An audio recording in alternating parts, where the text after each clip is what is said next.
IPSC World Shoot Day 3. It's the hump day for the Practical Shooting World Championships, and I'm breaking down my stage strategies from the match. For those visiting here for the first time, my name is Julie Golob. I'm a pro shooter sharing shooting sports and safe, responsible gun ownership here on YouTube, social media, and juliegolob.com. So far, we've taken a course of fire tour in Europe and Africa, and for my third day of competition, we hit the red zone. Asia. If you want to know more about my Smith & Wesson Pro Series 9mm 1911, Federal Premium Syntex, Safari Land rig, and other gear, those videos will be linked below. Let's just jump right in. We kicked off the day on stage 30, a short course with 5 paper and 2 popper. The start position was in the shooting area with both hands holding the doorknobs, and at the signal, you simply engage the targets from within the area. The door was on a sliding rail system, and moving it left and right gave you access to the targets in the middle of the bay. This was a pretty straightforward stage. Mirror image arrays with the exception of T3 in the back. My plan was to move the wall left, draw, and engage T5 on the outside of the structure on the right. I wanted to double P2 to get it moving faster and shoot 2 on the clamshell mover T4. Then it was 2 on T3 in the back. Next up, reload and move the wall to the right to engage T1, double the popper 1, and shoot T2. If I felt I needed it, I could take a makeup on T3 from that final position. It's not too clear from the stage diagram, but T3 was out there a ways in comparison to the rest of the targets, and it's one of those targets that's easy to shoot too quickly on, especially coming off the clamshells and those closer targets. The timing was just a little too fast, the transition too wide, and the T3 too far for me to feel comfortable trying to engage a target in between the steel and the clamshell. That's why I chose to double the poppers instead. Bye.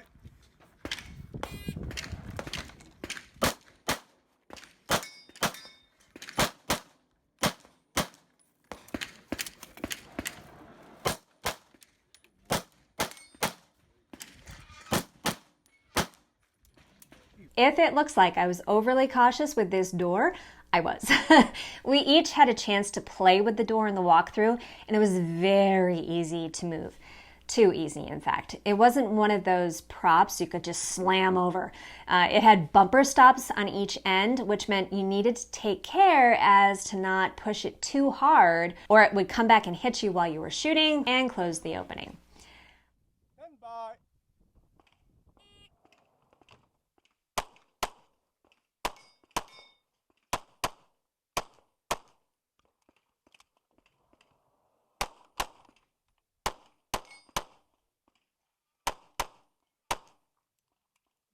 I was very happy with the start of this stage. Aside from the extra shot on that P1, it felt very good. I could have been a ton faster on the draw and the reload, but I felt like this was a great way to start off the day. I had 3 Cs on this one in a time of 14:56, good for second classic lady behind Yelena Sefcovic, who took the win for this one. We made our way back to stage 25, a medium-sized course of fire with 8 paper and 4 poppers. This stage featured a double set of sliders activated by stomp pads. It was another start anywhere in the area stage, and in the walkthrough I found a sweet spot where I could batch paper targets 1 and 2 and steel poppers 1 and 3. A slight step over would allow me to stomp on the pad and be ready for those sliders. I wanted to hit them as soon as they came out when they were at their slowest. I'd reload on the way over to the right side of the range to engage T8, 7, and P4 before activating the opposite sliders T3 and 4. Then I'd finish up with a final shot on P2. I'd love to shoot this stage again just to get my timing down better, clean up extra steps, movement, or even just try it once by just shooting the sliders at the end. There just didn't seem to be enough time to get the extra shots in on these sliders without sacrificing accuracy. Makeups were possible as these were not disappearing targets, but there is such little target left exposed, and with the no-shoot sitting there at rest, I didn't want to take the chance of more penalties along with the extra time to take that route.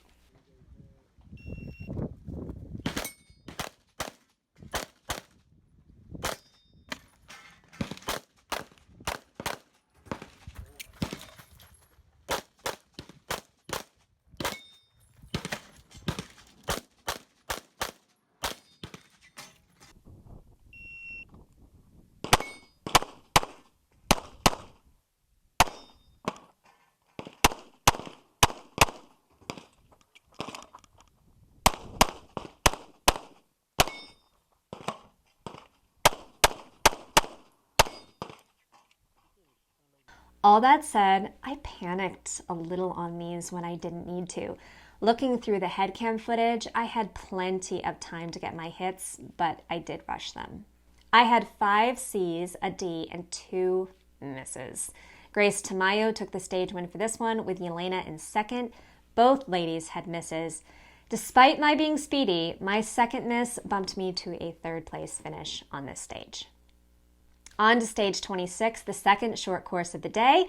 It was a 12-round all-paper stage, a true shoot 'em as you see 'em.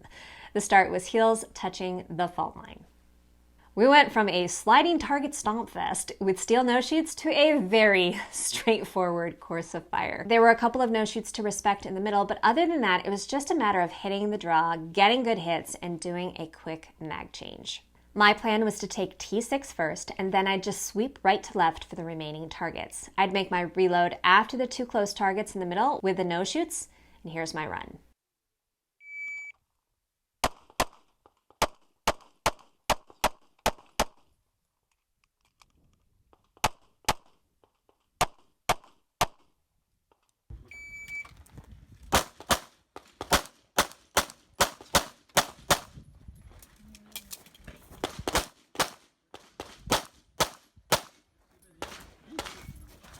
It was a smooth one, good for the Ladies Classic stage win in 10.23 seconds and 53rd overall.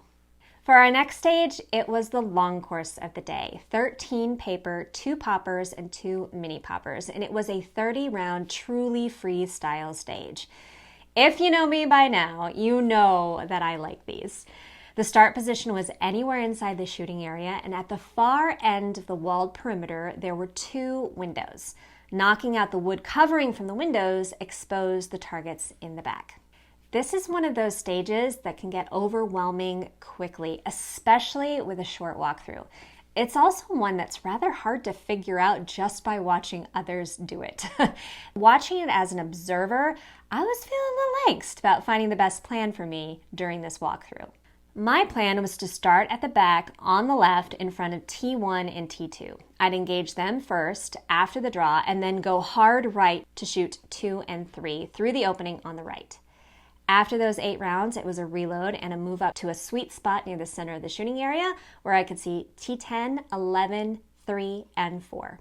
By combining these 2 arrays into one position, it saved me from making another position and additional running to shoot closer through those windows. But it also meant I needed to watch my accuracy, especially as a vertically challenged shooter. My view of the lower targets in these arrays cut them in half due to the props and the windowsills. Then it was another reload before advancing to straight up the center to those 2 windows for the remaining targets. I planned to hit both boards with my support hand and make sure I was aware of my hand and muzzle. Starting on the left, it was P2, MP2, T9, and T8. Then a standing reload to shoot the remaining paper from right to left and finish on the last 2 steel.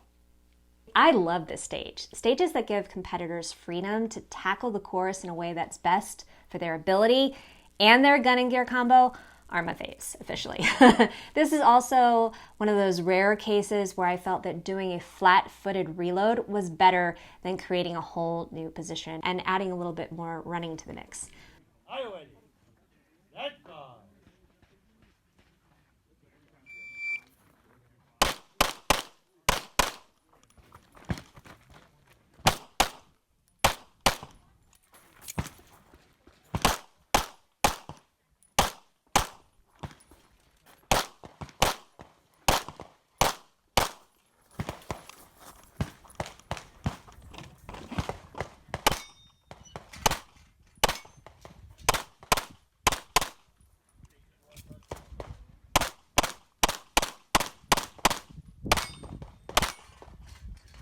My plan paid off. I had 28 A's and just 2 C's in a time of 32.93. It was 3 seconds faster than fellow Team USA's Maggie Reese, who finished second on this stage. I picked up all the points I had lost to Grace and Yelena with these 2 stage wins. As I share these point stats with you, I want you to know that at the time, I did not know the full results. I've mentioned this in the previous videos, but even though we had a lot of classic ladies on our squad, there were still others who weren't squatted with us. I had a good idea of how I was performing based on our squad, based on the times and points called out, but I wasn't tracking stage-by-stage results. And I don't think that's a good idea either, especially at the beginning of a multi-day match. I've known shooters who've been obsessed with their stage results to a point that it becomes a distraction.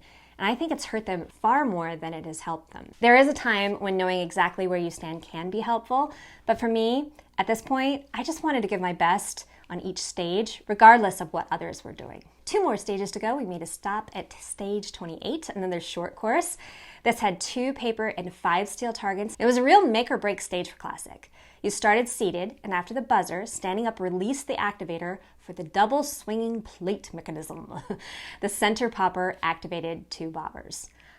I really wanted to shoot this one without a reload. As a 9-round chorus of fire with an empty chamber start, it was possible with 1 extra round. The plan: stand up, rack the slide, shoot the popper in the middle, and engage a popper in between each bobber, leaving the plates at the end.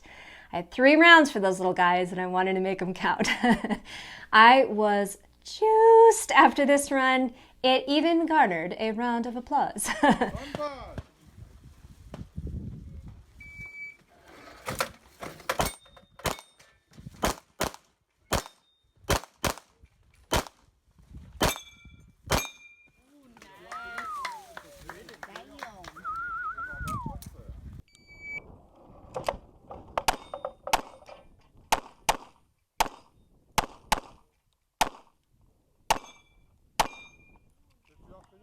I was just so stoked. Even the miss I had on one of those bobbers could not keep me down. Yes, I did have a miss.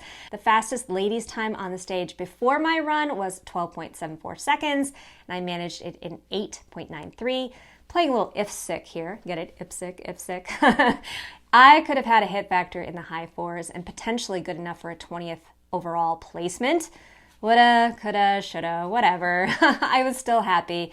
And even with the miss, I only lost a couple of points to Grace and Yelena on this one. The last stage of the day, stage 29, was a medium course with 22 rounds, 10 paper, 2 poppers, and 2 of the paper were swingers activated by the poppers. The start was anywhere in Area A, and unlike a lot of other stages in the match, this one was not a mirror image. I chose to begin on the right, shooting P2 first to get the swinger moving, and then shoot T8 through 10 before advancing to the next doorway while reloading. From here, I'd shoot P1, T5, and 6, and then the swinger, T7. A final load to the last position on the left, I'd shoot left to right, the remaining 3 stationary targets, and the last swinger, T4. I liked this plan because it got the swingers moving early, and that meant by the time I planned to shoot them, they had slowed down a little bit. It's a good strategy sometimes. I needed to be careful though. As much as I wanted to push the speed, the targets with the no-shoots in the back needed my respect, and even though they were moving slower, the swingers did too.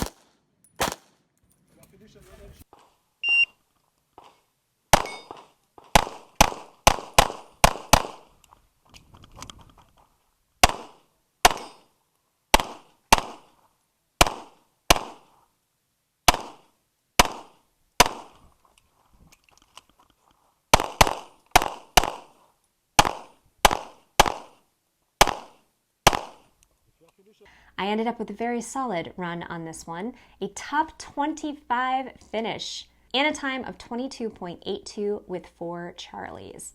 It was the fastest, most accurate run on this stage for the Classic Ladies too. My day 3 was really a great day. I not only had 3 stage wins for the women, I finished in the top 3 of the women on every stage of the day. I was on a roll, and even though the momentum could have been great for the next day, it would have to wait because our squad was scheduled for a day off. And you know what? I was fine with that too. It meant I could relax and make sure I got enough sleep for my last morning start of the match. So, any favorite stages from the day? What did you think of that double plate swinger contraption? Let me know in the comments below. I'd love to hear what you think. I appreciate y'all so much, and thanks for watching. Liking and hitting that subscribe button really helps this channel gain exposure and grow. So does leaving your feedback below. Thanks again for tuning in, and until the next one, be safe and have fun.